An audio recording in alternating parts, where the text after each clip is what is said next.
ഓശാന ഞായറാഴ്ച ഞങ്ങളെല്ലാവരും കൂടി പള്ളിയിൽ പോയി കുരുത്തോലയൊക്കെ മേടിച്ചു. ഓശാന ഞായർ ആയതുകൊണ്ട് തന്നെ പള്ളിയിലത്തെ കുർബാന കുറച്ചധികം നീട്ടമുണ്ടായിരുന്നു. സാറ കുറച്ച് നേരം കഴിഞ്ഞ് മടുത്ത് അങ്ങോട്ടും ഇങ്ങോട്ടും ഒക്കെ പോയി പൂവൊക്കെ പറിച്ചിരിക്കുകയായിരുന്നു. അങ്ങനെ കുർബാനയൊക്കെ കഴിഞ്ഞ് ഞങ്ങൾ തിരിച്ച് വീട്ടിൽ വന്നു. കാപ്പികുടിയൊക്കെ കഴിഞ്ഞ് പതുക്കെ ഒന്ന് പറമ്പിലോട്ടൊക്കെ ഒന്ന് ഇറങ്ങി. നമ്മുടെ ഇവിടെ ചാമ്പയ്ക്കകത്തൊക്കെ നിറയെ ചാമ്പയ്ക്ക വന്നിട്ടുണ്ടായിരുന്നു. അങ്ങനെ ചാമ്പയ്ക്കയൊക്കെ പറിച്ച് കഴിച്ചു.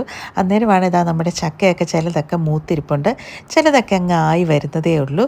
അങ്ങനെ നല്ലൊരു മൂത്തൊരു ചക്കയൊക്കെ ഇട്ട് നമ്മൾ വണ്ടിക്കകത്ത് കയറ്റി തിരിച്ച് നമ്മുടെ വീട്ടിലോട്ട് പോവാം കേട്ടോ. അപ്പോൾ പതുക്കെ ഇറങ്ങി. സാറയും ജോക്കുട്ടനും കൂടെ പോയിട്ടുണ്ടായിരുന്നു, അവരും കൂടെ വന്നിട്ടുണ്ടായിരുന്നു. ചക്ക പറിച്ചു കഴിഞ്ഞ് പിന്നെ ഇനി ചക്ക വേവിക്കാമെന്ന് വിചാരിച്ചു. നല്ല പച്ചച്ചക്കയായിരുന്നു കിട്ടിയിട്ടുണ്ടായിരുന്നത്. അങ്ങനെ ഞങ്ങളെല്ലാവരും ചേർന്ന് ചക്ക വേവിക്കാനുള്ള കാര്യങ്ങളൊക്കെ നോക്കുവാണ്. കുറച്ച് പേര് ചകണി മാറ്റുന്നു, പിന്നെ കുരു കളയുന്നു, ചക്ക അരിയുന്നു. അങ്ങനെ ചക്ക വേവിക്കാനുള്ളതെല്ലാം തന്നെ പെട്ടെന്ന് തന്നെ ആക്കി ചക്ക ഞങ്ങൾ അടുപ്പത്തിട്ട് വേവിച്ചു. നോയമ്പായതുകൊണ്ട് ഞങ്ങളുടെ മാങ്ങാച്ചാറ് കൂട്ടിയാണ് ചക്ക വേവിച്ചത് കഴിച്ചത്. പിന്നെ ഉച്ച കഴിഞ്ഞ് എൻ്റെ വീട്ടിൽ പോയി. പ്രവിത്താനത്ത് ചെന്നപ്പോൾ മമ്മി ചെണ്ടക്കപ്പയും മുളക് പൊട്ടിച്ചതൊക്കെ ഉണ്ടാക്കി, പക്കാവട ഉണ്ടാക്കി. അങ്ങനെ ചായയൊക്കെ കുടിച്ച് സന്ധ്യ ആയപ്പോഴത്തേനും ഞങ്ങൾ അവിടെ നിന്ന് ഇറങ്ങി.